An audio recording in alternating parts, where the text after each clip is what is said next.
شروع کرتی ہوں اللہ کے نام سے جو بڑا مہربان نہایت رحم کرنے والا ہے۔ ہجرت کے چھٹے سال حضور اکرم صلی اللہ علیہ وآلہ وسلم نے دنیا بھر کے بڑے بڑے بادشاہوں کے نام خطوط ارسال فرمائے۔ اس میں کہا گیا کہ اسلام لے آؤ، سلامتی میں رہو گے اور دوہرے اجر کے مستحق قرار دیے جاؤ گے، ورنہ دوسری صورت میں تمہاری قوم کے اسلام قبول نہ کرنے کا گناہ تمہارے اوپر بھی ہوگا۔ اس کے بعد آل عمران کی آیت نمبر 64 لکھی گئی اور خطوط کے آخر میں آپ صلی اللہ علیہ وسلم کی مہر مبارک لگائی گئی۔ یہ خطوط جامعیت و اختصار کے حسین امتزاج کا عظیم شاہکار ٹھہرے۔ آپ صلی اللہ علیہ وسلم نے 7 ہجری کی ابتدائی دنوں میں ایک خط شاہ مصر و سکندریہ کو لکھا جس کا نام جریج بن متی قبطی تھا اور اس کا لقب مقوقس تھا۔ حضرت حاطب بن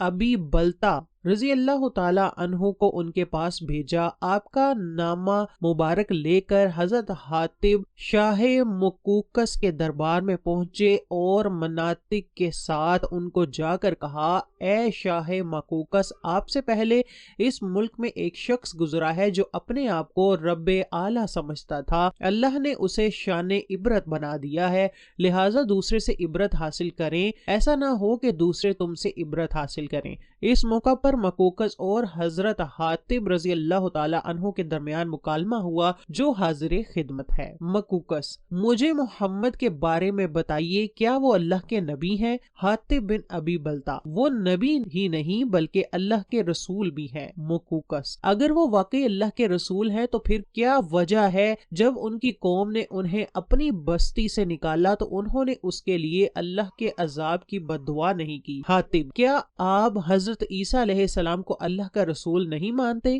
مقوقس: بالکل مانتے ہیں۔ حاطب: تو پھر آپ بتائیے کہ جب ان کی قوم نے انہیں چاروں طرف سے گھیر لیا اور انہیں سولی دینے کا ارادہ کیا اور پھر اللہ انہیں آسمان پر اٹھا لے گیا تو انہوں نے اس بات کی دعا کیوں نہیں کی کہ ان کا رب بنی اسرائیل کو ہلاک کر دے؟ مقوقس: آپ ایک حکیم عقل مند آدمی ہیں اور ایک حکیم دانا آدمی کی طرف سے آئے ہیں۔ میں محمد صلی اللہ علیہ وسلم کے لیے یہ تحفے آپ کے ساتھ بھیجتا ہوں اور یہ نگہبان معبور نام تھا جو آپ کے علاقے تک آپ کی نگہبانی کریں گے۔ اس کے بعد رسول اللہ کے خط کا جواب لکھوایا جو اس طرح تھا: محمد بن عبداللہ کے حضور، من جانب مقوقس عظیم القبط، اما بعد، میں نے آپ صلی اللہ علیہ وسلم کا گرامی نامہ پڑھا اور جو کچھ اس میں تحریر تھا اور جس کی آپ نے دعوت دی میں نے اس سے سمجھ لیا ہے۔ میں جانتا ہوں ایک نبی نے آنا تھا لیکن میرا خیال ہے کہ اس کا ظہور ملک شام سے ہوگا۔ بہرحال میں نے آپ کے قاصد کی عزت کی ہے۔ میں آپ کی طرف 2 کنیزیں ماریہ اور سیرین کو بھیجتا ہوں جو قبط میں عظیم المرتبت ہیں اور کچھ لباس و تحائف بھی پیش خدمت کرتا ہوں اور خچر بھی آپ کی سواری کے لیے روانہ کر رہا ہوں۔ آپ پر سلامتی ہو۔ خط کے ہمراہ چند تحائف بھی آپ صلی اللہ علیہ وسلم کی خدمت میں بھیجے جن میں 2 کنیزیں ماریہ اور قبطیہ اور ان کی بہن سیرین بھی تھیں۔ اس کے علاوہ ایک اونٹ، ایک سفید رنگ کا خچر، ایک نیزہ، قیمتی لباس، قیمتی خلط اور 1000 مسقال سونا شامل تھا۔ بعض روایات میں یہ بھی ملتا ہے کہ شاہ مقوقس نے ایک مالج بھی ساتھ بھیجا جسے آپ صلی اللہ علیہ وسلم نے یہ کہہ کر واپس بھیج دیا کہ ہم لوگ سخت بھوک کے وقت کھانا کھاتے ہیں اور ابھی بھوک باقی ہوتی ہے تو ہم کھانے سے ہاتھ اٹھا لیتے ہیں۔ حضرت حاطب رضی اللہ تعالی عنہ کی کوشش تھی کہ وہ اپنے آقا و مولا کی امانتیں جلد سے جلد حاضر خدمت ہو کر پہنچا دیں، لیکن خواتین کے ہمراہ ہی کی وجہ سے وہ اس برق رفتاری سے چل نہیں سکتے تھے۔ یہ مختصر سا قافلہ منزلوں پہ منزلوں طے کرتا ہوا مدینہ منورہ کے قریب تر ہوتا جا رہا تھا۔ دوران سفر حضرت حاطب بن ابی بلتا ان کے سامنے اسلام کی حقانیت بیان کرتے اور آپ صلی اللہ علیہ وسلم کے بارے میں بھی بتاتے جاتے۔ بالخصوص دونوں خواتین بڑے غور سے باتیں سنتی تھیں۔ اگر کسی مقام پر کوئی بات سمجھنے میں دشواری محسوس کرتی تو استفسار کر لیتی اور سمجھ گئی تھیں کہ دین اسلام ہی وہ دین ہے جو حق ہے اور اللہ تعالیٰ کا پسندیدہ ہے۔ آخرکار کئی دنوں کی طویل مسافت کے بعد یہ چھوٹا سا قافلہ حدود مدینہ منورہ میں داخل ہوا۔ حضرت حاتب رضی اللہ تعالیٰ عنہ سیدھے ام سلیم رضی اللہ تعالیٰ عنہ کے ہاں تشریف لے گئے۔ معزز خواتین کو وہاں ٹھہرانے کے بعد آپ بارگاہ رسالت مآب صلی اللہ علیہ وسلم میں حاضر ہوئے۔ اپنے محبوب کے قریب پہنچ کر نہایت ادب و محبت سے سلام عرض کیا اور شاہ مقوقس کا خط نکال کر پیش خدمت کیا۔ آپ نے مقوقس کے خط کی طرف دیکھا اور اسے کھولے بغیر ہی بتا دیا کہ اس میں کیا لکھا ہے۔ حضور نے سیدہ ماریہ سے شروع ہی سے پردہ کروایا۔ پھر مقوقس لکھتا ہے کہ میں آپ کی خدمت میں 2 لڑکیاں بھجوا رہا ہوں جنہیں قبطی قوم میں بڑا درجہ حاصل ہے۔ گویا اس نے آپ کی تکریم کے اظہار کے طور پر انتہائی اعلیٰ خاندان کی لڑکیوں کا انتخاب کر کے بھجوایا تھا، نہ کہ غلاموں کی مارکیٹ سے خرید کر۔ حضرت ماریہ قبطیہ کو حضرت عائشہ رضی اللہ تعالی عنہ کے پڑوس میں حضرت حارثہ بن نعمان رضی اللہ تعالی عنہ کے مکان میں ٹھہرایا گیا۔ اگرچہ ماریہ قبطیہ کنیز تھی لیکن اس کے باوجود آپ کو دیگر ازواج مطہرات کی طرح پردے میں رہنے کا حکم دیا گیا۔ نبی کریم صلی اللہ علیہ وسلم نے دونوں بہنوں کو ایک ساتھ اپنی غلامی میں جمع کرنا پسند نہ فرمایا اور ان دونوں میں سے کسی ایک کے انتخاب کے لیے بارگاہ الہی میں دعا کی۔ اے اللہ،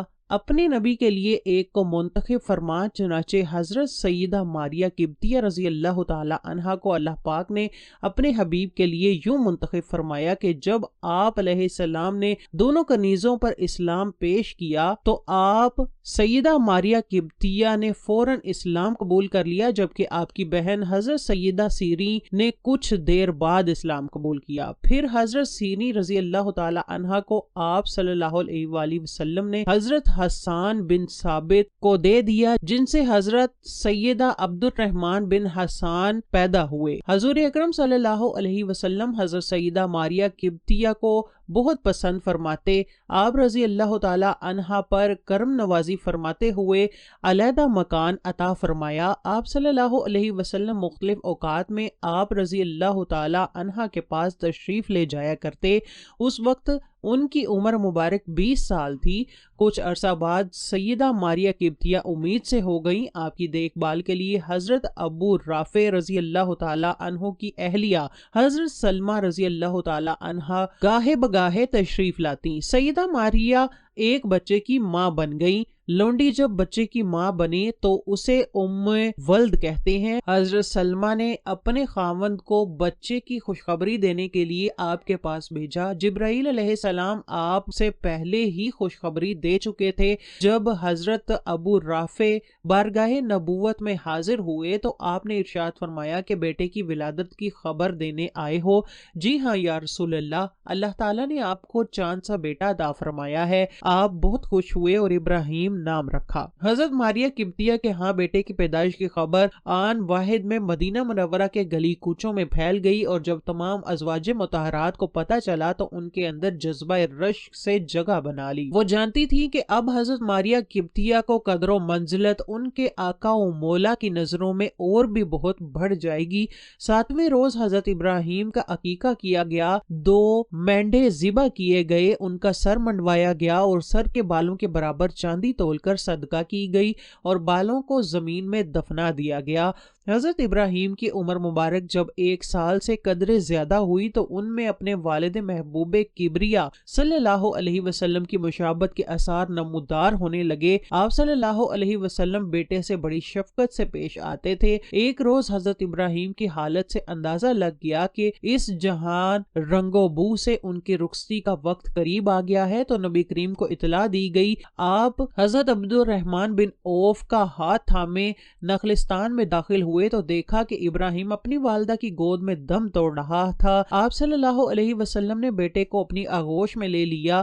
غم کے آثار آپ کے چہرہ اقدس سے نمایاں تھے۔ پیدائش کے بعد 18 ماہ تک حضرت ابراہیم زندہ رہے اور پھر وفات پا گئے۔ حضرت ماریہ قبطیہ کے بیٹے کی موت کا غم پہاڑ بن کر ٹوٹا تھا، لیکن اپنے محبوب سے تا قیامت تک کے لیے بچھڑ جانے کا تصور انہیں کبھی خواب میں بھی نہیں آیا تھا، لہٰذا یہ داغ جدائی ان کے لیے بے حد گراں، ناقابل برداشت تھی۔ اپنے محبوب صلی اللہ علیہ وسلم کے ساتھ 4 سالہ رفاقت کا زمانہ یوں لگتا تھا جیسے 4 سانسوں میں بیت گیا ہو، ہر وقت آپ کی یادوں میں گمسم رہتی تھی۔ اب ان کا زیادہ تر وقت یاد الہی میں بسر ہوتا تھا۔ 16 ہجری کا پہلا مہینہ آیا تو حضرت ماریہ قبطیہ کا وقت وصال آ گیا، لہٰذا بستر مرگ پر دراز ہو گئیں۔ ان کی بہن حضرت سیریں قبطیہ رضی اللہ تعالی عنہا قریب بیٹھی آنسو بہا رہی تھی، اور عبد الرحمن بن حسان بن ثابت رضی اللہ تعالی عنہ قریب کھڑا خالہ کی طرف بڑی معصوم نظروں سے دیکھ رہا تھا۔ سیدہ ماریہ قبطیہ نے اپنے بھانجے کی طرف بڑی محبت سے دیکھا، جس کے پس منظر میں وہ اپنے بیٹے ابراہیم کو دیکھ رہی تھی، اس کے سر اور گالوں پر بڑے پیار سے ہاتھ پھیر رہی تھی۔ بہن کی طرف ایسی نظروں سے دیکھا کہ وہ تڑپ اٹھی اور پھر آخری سانس لے کر ہمیشہ کے لیے خاموش ہو گئی۔ اس وقت اس کی عمر 29 سال کی تھی۔ حضرت سیریں قبطیہ رضی اللہ تعالی عنہا کے آنسو تھمنے کا نام نہیں لے رہے تھے۔ بی بی ماریہ قبطیہ کے وصال کی خبر مدینہ منورہ کے گلی کوچوں میں پھیل گئی۔ آپ کو جنت البقیع میں دفن کیا گیا۔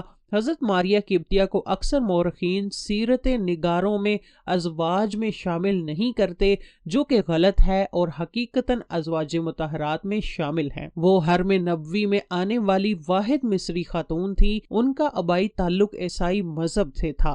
وہ شاہی گھرانے سے تعلق رکھتی تھی۔ انہیں ایک بادشاہ نے نبی کریم کی خدمت میں بھیجا تھا۔ نہ صرف یہ بلکہ ان کا ذکر مبارک اشعار کنائیوں ہی میں صحیح زبور میں بھی آیا ہے۔ چنانچہ نبی کریم کے حوالے سے مختلف پیشن گوئیاں بائبل کے مختلف مقامات پر بھی آئی ہیں۔ ان میں سے ایک پیش گوئی یہ بھی ہے: تیری معزز خواتین میں شاہزادیاں ہیں، ملکہ تیرے داہنے ہاتھ اوفیر کے سونے سے آراستہ کھڑی ہیں۔ داہنے ہاتھ کے الفاظ پر غور کرنا چاہیے، یہ ملک یمین کا ترجمہ ہے۔ سب مورخین ماریہ خاتون کو ملک یمین بتاتے ہیں۔ پیش گوئی بالا میں پہلے بتایا گیا ہے وہ شہزادی ہوں گی اور ان کا آنا ملک یمین کی شان ہوگا۔ زبور کی عبارت میں سے یہی عیاں ہوتا ہے کہ یہ ایک خاتون جو خانوادہ شاہی سے تعلق رکھتی ہوں گی، وہ نبی کریم کی خدمت میں پیش کی جائیں۔